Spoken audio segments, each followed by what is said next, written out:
aking driver's license. So in this video presentation guys, pag-uusapan natin ang mga requirements, cost, fees, process sa pag-renew ng driver's license. But before we proceed, let us first listen to one of the LTO officers who talks about the difference between the non-professional driver's license and professional driver's license. So here it is. Nabayaran ka, tumatanggap pa ng sahod, no? Compensation, sweldo, ginagamit mo, panghanap buhay, yan yung professional license. Pag pansarili mo lang, hindi mo gagamitin, kahit hindi ka na mag-pro, non-pro, pwede. Unang requirement po ay ang CDE certificate or the Comprehensive Driver's Education Certificate po. Pwede po tayong mag-take niyan sa online. Kung mayroon po kayong LTMS account, login lang po kayo doon at free po yun. Okay, so ito po yung aking CDE certificate na isinubmit. But guys, take note na ang CDE po ay free lamang kapag ito ay ginawa online sa LTMS online portal.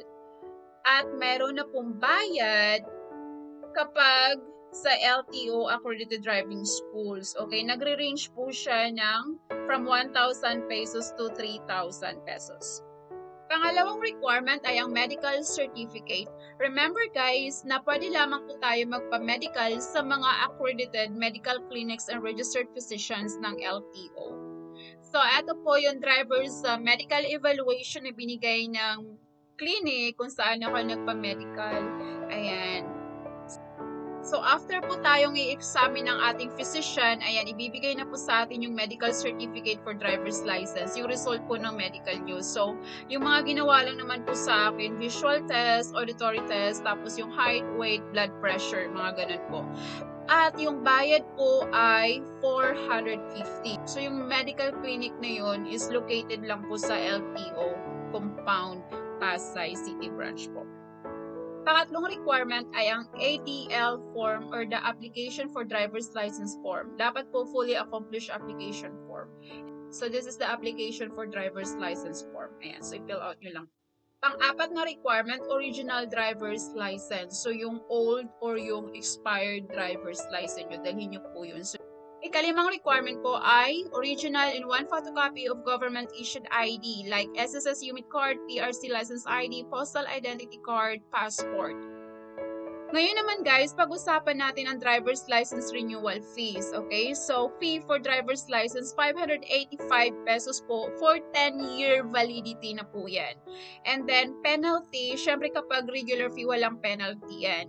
And then kapag expired ka ng isang araw hanggang isang taon, 75 po ang penalty niyan. Kapag expired ng mahigit isang taon, and then hanggang 2 taon, 150 po ang penalty niyan. Kapag expired for more than 2 years, 225 na po ang penalty niyan. And then application fee, dito wala. Pero kapag expired na po ng for more than 2 years, may 100 pesos ka na pong babayaran sa application fee. So this one guys is for online driver's license renewal application steps. Ito yung mga steps niya. Ayan, punta kayo ng LTMS and then login nyo yung account nyo and then click nyo yung licensing doon. Then choose nyo yung driver's license and then click add medical certificate. Tapos input nyo po yung certificate number nyo, yung result ng medical na binigay sa inyo ng physician nyo. And then click verify and then select renewal. And then, select na po kayo kung ano yung gusto nyong appointment schedule at saka kung saang LTO office kayo pupunta. Yung malapit sa inyo kung saan kayo nakatira. And then, pay nyo po yung renewal fees which is for 10-year validity, 585 po sa inyong chosen payment channel. Ito naman guys ay for walk-in application steps for driver's license renewal. So ito yung mga ginawa ko kahapon. So ayan, pagkatapos ko makompleto lahat ng requirements ko, sinubmit ko na yung mga ito sa window 3 ba yun or window 4. Tapos nag-wait lang po ako na tawagin ng name ko para po i-confirm yung mga details na nandun. Hintayin na naman na tawagin yung name ko para magbayad ng 585 sa cashier. So after po na nabayaran ko na yun, umupo na naman uli ako and wait for my name to be called again. And then, ayun na, proceed na po sa biometric picture and signature window. Sa window 10 po yun. Ayun, binigay na sa akin yung resibo at saka yung bago kong driver's license card. So, eto yung resibo guys, 585 for 10 years license renewal. Yan po yung bayad. And then, sa baba po ng resibo, may nakalagay dyan na congrats for your 10-year validity license. And then, periodic medical exam. So, ang periodic medical exam can be done 2 months before the scheduled date. So, ito po yung first PMA ko. Ayan, so January 8, 2026. The second one will be January 8, 2029. So, balik po for medical.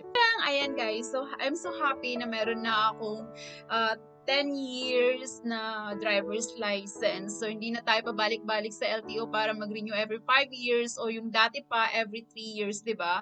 I got it yesterday, February 11, 2022, and it will be expired January 8, 2032. Yes. So maraming salamat po at sana ay nakatulong po itong video presentation about how to renew driver's license with a 10-year validity. Thank you guys!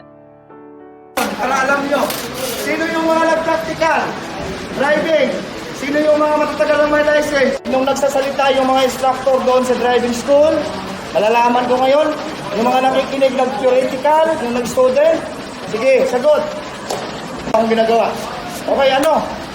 Light fever po. Hindi manual saka automatic. Kung sa essay, kung ang isang question, 5 points, mayroon kang 2 points na tama. Ang 3 mali. Ano? Okay.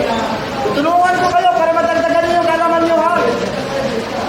Old system restriction 2. Ano gusto niyo? Paliwanag. Tagalog, English? Tagalog.